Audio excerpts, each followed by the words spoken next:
Assalamualaikum warahmatullahi wabarakatuh. Hai teman-teman, selamat datang di channelnya Rujain Media. Dengan saya Rijal. Khusus di channel ini saya akan berbagi tips tentang seputar kehidupan sehari-hari, dari mulai gaya hidup yang baik, seperti tentang seputar kesehatan, tentang seputar keluarga, tentang seputar makanan, jalan-jalan, curahan, curhatan, teknologi, dan sebagainya. Pokoknya semuanya deh. Dan jika kalian nanti suka dengan isi konten videonya, jangan lupa teman-teman untuk like, subscribe, and comment ya. Oke teman-teman, langsung aja. Jangan kemana-mana, tetap stay tune and check it out.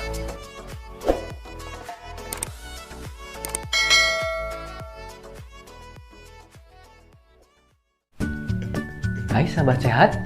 Di video kali ini saya akan membahas dan berbagi tips tentang manfaat dan kegunaan terapi pijat. Apa saja sih kegunaan manfaat terapi pijat itu jika dilakukan secara rutin dan jika ditangani oleh seorang terapis yang profesional? Dan di video kali ini saya akan berbincang dengan seorang pakar ahli terapi, dengan Kang Bahri. Saya juga akan bertanya langsung, apa saja sih kegunaan terapi pijat itu sebetulnya? Oke, kita langsung saja saksikan videonya.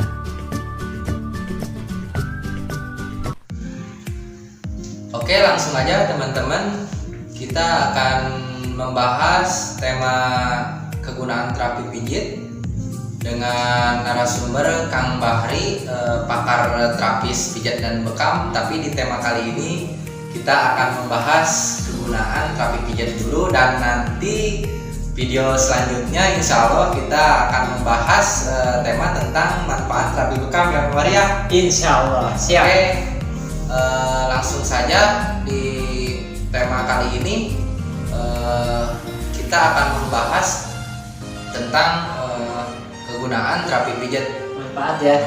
Ada berapa poin manfaat terapi pijat teh Kang Bahri? Sebelumnya udah saya ini ya, saya tulis dulu ya. Sebetulnya udah ada 12. 12 ya. Oke. Apa saja poin? Jadi gini, ada banyak sebetulnya manfaat pijat itu ya. Jadi salah satunya yang pertama itu adalah sebagai maintenance agar tubuh tetap sehat dan bugar ya ketika melakukan aktivitas sehari-hari. Itu manfaat yang pertama. Jadi maksud maintenance kata Kang Bahri, teman-teman, maintenance itu kalau di bahasa familiarnya mah pemeliharaan ya, perawatan ya. Ya, perawatan. Jadi gini, jadi untuk perawatan itu sebetulnya kita ibaratkan sebuah motor atau mobil kendaraan ya. Walaupun masih bisa dipakai ya, lalu lalang gitu, tetap yang namanya maintenance itu harus tetap dilakukan. Sebagai contoh untuk ganti oli. Begitupun kita, walaupun kita masih dalam keadaan sehat, bugar gitu. Masih bisa kerja gitu, tapi luangkan waktulah untuk maintenance ya. Ya, pijat itu bikin badan jadi sehat kembali. Ya. Jadi memang kalau perawatan itu seperti itu gitu, penting gitu. Mungkin itu ya Kang Bahri. Yang kedua ya. Oke. Yang keduanya itu bisa meningkatkan daya tahan tubuh agar selalu sehat, fit, dan juga membantu melancarkan aliran-aliran darah yang tersumbat. Juga membantu mempelajari sirkulasi oksigen ke seluruh tubuh. Jadi darah kalau sudah lancar, artinya nanti akan ada oksigen yang akan masuk ke tubuh. Itu yang bikin bisa sehat karena adanya oksigen. Salah satunya mungkin di poin kedua, meningkatkan daya tahan tubuhnya. Jadi di samping tadi poin yang pertama sebetulnya berkaitan ya Kang Bahri ya. Berkaitan. Jadi berkaitan di poin 1 sampai terakhir nanti berkaitan. Cuman ini dirinci satu-satu jadi supaya misalkan teman-teman mengerti gitu. Jadi meningkatkan daya tubuh. Jadi meningkatkan itu bisa dari gimana ya? Keadaan tubuh kita biasanya misalkan lemas, terus ditingkatkan dengan cara dipijit itu bisa lebih bugar lagi gitu ya Kang Bahri. Ya, betul seperti itu. Oke, di poin yang ketiga mungkin Kang Bahri. Yang ketiga itu bisa menghilangkan nih rasa-rasa pegel dan rasa capek. Nah, ini bisa. Jadi kebanyakan orang ini lagi pegel nih gitu kan, karena banyak aktivitas apalah dari mulai apalagi pekerja berat gitu ya. Ya betul. Seperti pekerja berat misalkan apa banyaklah enggak pekerja berat juga ya, kadang duduk di kantor juga kan enggak sama kan, enggak pernah sama kan ya, duduk juga enggak juga kan aja, tetap aja gitu kan, ada rasa pegel itu pasti ada. Ya betul. Terus yang keempat nih bisa menjaga badan agar tetap sehat. Poin keempat ya. Yang kelimanya bisa menjaga keseimbangan tubuh. Menjaga keseimbangan tubuh. Yang dimaksud keseimbangan tubuh itu gimana Kang Bari? Yang bisa membuat keseimbangan itu di sini. Maksudnya gini. Maksudnya itu adalah seperti ini, ilmu yin yang. Pernah dengar? Yin yang. Oh iya kenapa? Itu ilmu TCM ya. Betul. Jadi orang kalau udah seimbang antara darah dan angin, insya Allah itu bisa membuat orang sehat dan awet muda. Itu. Jadi gini, kalau angin itu ya, kalau kelebihan angin itu orang bisa sakit. Lalu orang kekurangan angin juga bisa sakit loh. Begitupun darah kalau kelebihan darah, ya tekanan darahnya tinggi juga itu bisa bikin sakit. Sama juga kalau tekanan darah rendah, itu bisa bikin orang sakit. Intinya kalau orang sakit itu sebetulnya cuma ada dua hal, cuma antara keseimbangan antara angin dan darah gitu. Itu yang membuat orang bisa sehat atau bisa sakit. Jadi darah itu perlu udara ya? Perlu oksigen. Oksigen ya. Iya. Oke. Jadi angin di sini sebetulnya oksigen yang dimaksud oleh saya ini. Oke. Jadi karena angin juga makan oksigen loh kembali. Iya betul, maksudnya itu sebetulnya. Oke. Jadi itu harus seimbang antara darah dan angin. Siap. Jadi dengan pijatan ya otomatis yang kelebihan angin kan dipudarkan kan, berarti di angin itu biasanya nempel ada di darah-darah kotor. Letaknya ada di kulit, biasanya ini kulit yang kayak gini deh, biasanya kan pegel di sini. Oke. Nah ini tuh kan sebetulnya di dalam sini tuh ada darah kotor. Nah, darah kotor ini yang suka ditempelin sama angin. Jadi angin itu nempelnya di daerah kotor. Makanya banyak orang sering ngeluh kesakitan. Oke. Jadi dengan adanya pijatan bisa membuat gelembung atau bintik-bintik atau apa yang namanya ya. Kalau kita rasakan sebetulnya kayak pasir di dalam kulit itu namanya angin.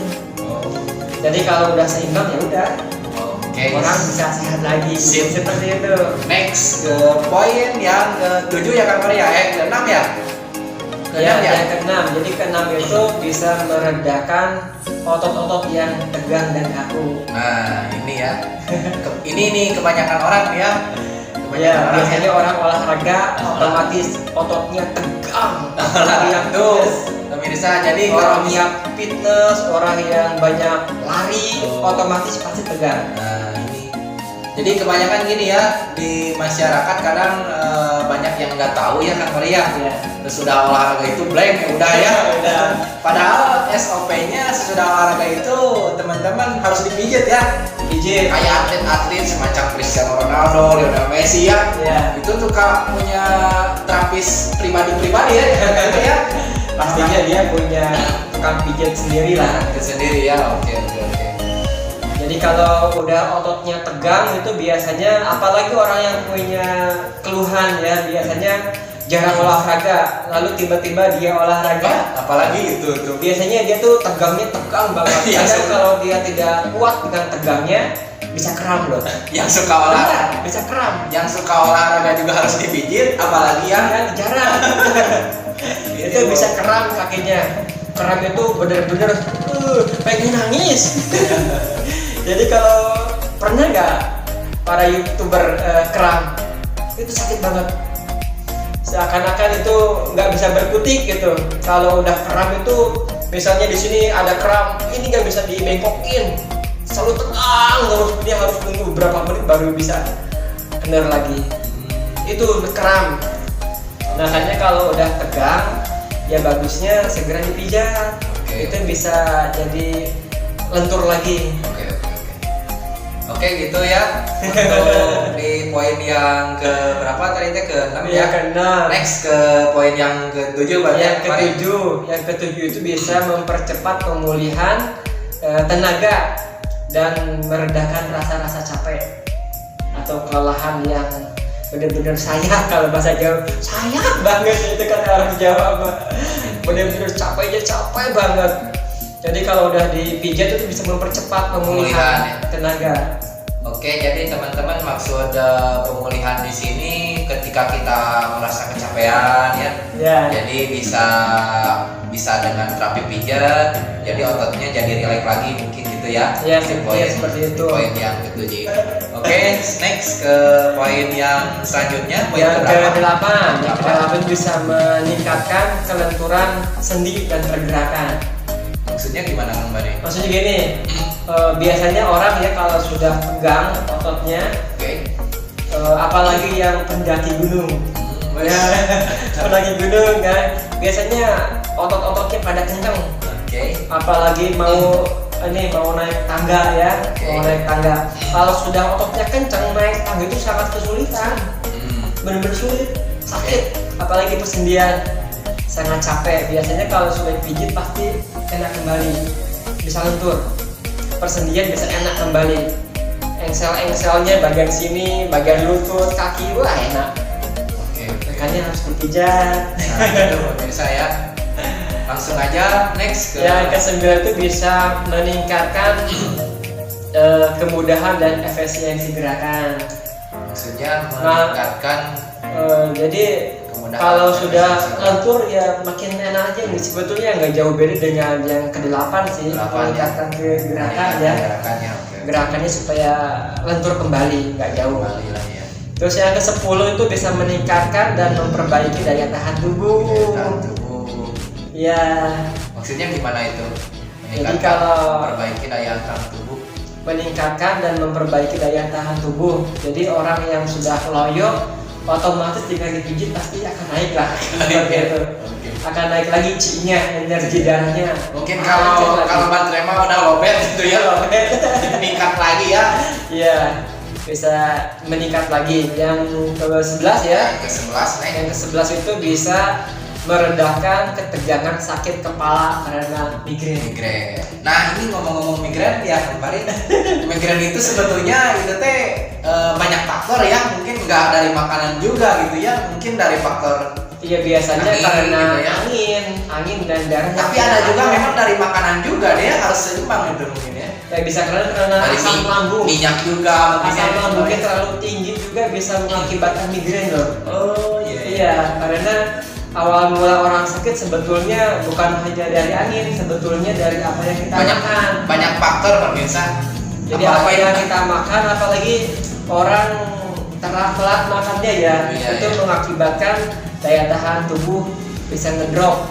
Biasanya yang diserang itu sebelum dia sakit, yang diserang itu adalah lehernya dulu.